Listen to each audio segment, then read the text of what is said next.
आइए जानते हैं आईसीडी के बारे में।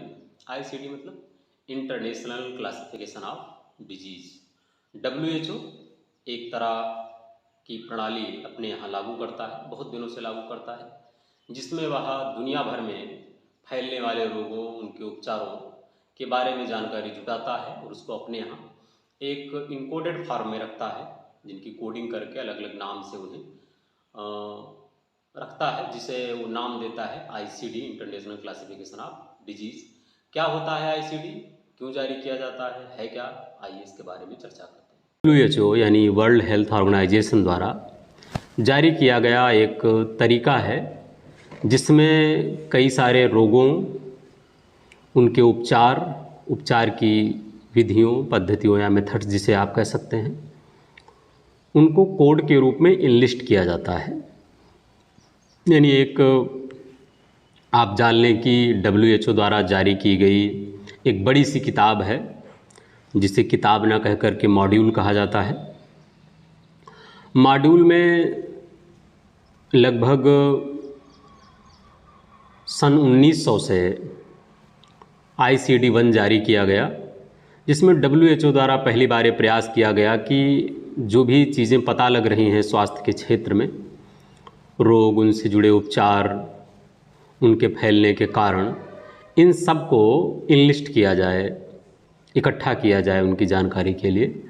और इस तरह 1900 से शुरू हुआ आईसीडी 1, यानी आईसीडी का मॉड्यूल 1 डब्ल्यूएचओ ने जारी किया। और 1992 में आ कर के यह मॉड्यूल अपने आप में अपग्रेडेशन करता हुआ, सुधार करता हुआ, नई बीमारियों, रोगों, इलाजों के बारे में सूचनाएं एकत्रित करता हुआ सन 1992 में आईसीडी 10 तक पहुंच गया। यानी आईसीडी का वर्जन 10 जो रिलीज हुआ वह 1992 में रिलीज हुआ और उसका फर्स्ट वर्जन 1900 में रिलीज हुआ। और अभी हाल ही में जाकर 2018 में डब्ल्यूएचओ ने आईसीडी 11 रिलीज किया है। इसके बाद भी डब्ल्यूएचओ की मीटिंग्स होती रहती हैं, असेंबलीज होती रहती हैं। सदस्य देश जो हैं, जिसमें भारत भी शामिल है, बांग्लादेश, कनाडा, नेपाल, इंडोनेशिया सभी शामिल हैं लगभग, तो ये लोग भी शामिल होते रहते हैं। तो अभी हाल ही में डब्ल्यूएचओ ने अलग अलग देशों से उनके उपचार पद्धतियों और नए इलाज के तरीक़ों के बारे में सुझाव मांगा है। शायद ये सुझाव आईसीडी 12 में जारी हो सकते हैं। कुछ चीज़ों को शामिल कर लिया गया है पहले से ही, जैसे यूनानी मेडिसिन है। बीच में एक जानकारी आप ये भी जान लें कि आईसीडी 1 से लेकर आईसीडी 11 तक तो हम पहुंच गए हैं, ये जानते हुए कि हाँ आईसीडी 1 से 11 तक जारी किया गया डब्ल्यूएचओ के द्वारा, लेकिन बीच में आईसीडी 4 जारी नहीं किया गया। आईसीडी 4 क्यों नहीं जारी किया गया, इसके बारे में डब्ल्यूएचओ के पास कोई पर्याप्त कारण या तो है नहीं, या वो साझा नहीं करता है।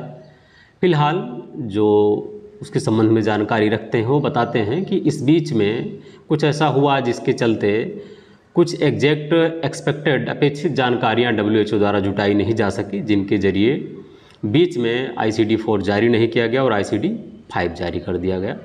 तो आईसीडी 1 से लेकर आईसीडी 11 तक में सिर्फ आईसीडी 4 स्किप हुआ है, बाकी उसका अपग्रेडेड वर्जन समय समय के साथ अपग्रेड होकर के सामने आ रहा है, जिसमें 55,000 से भी ज़्यादा अधिक कोड बीमारियों के नाम के, उपचारों के नाम के शामिल हैं।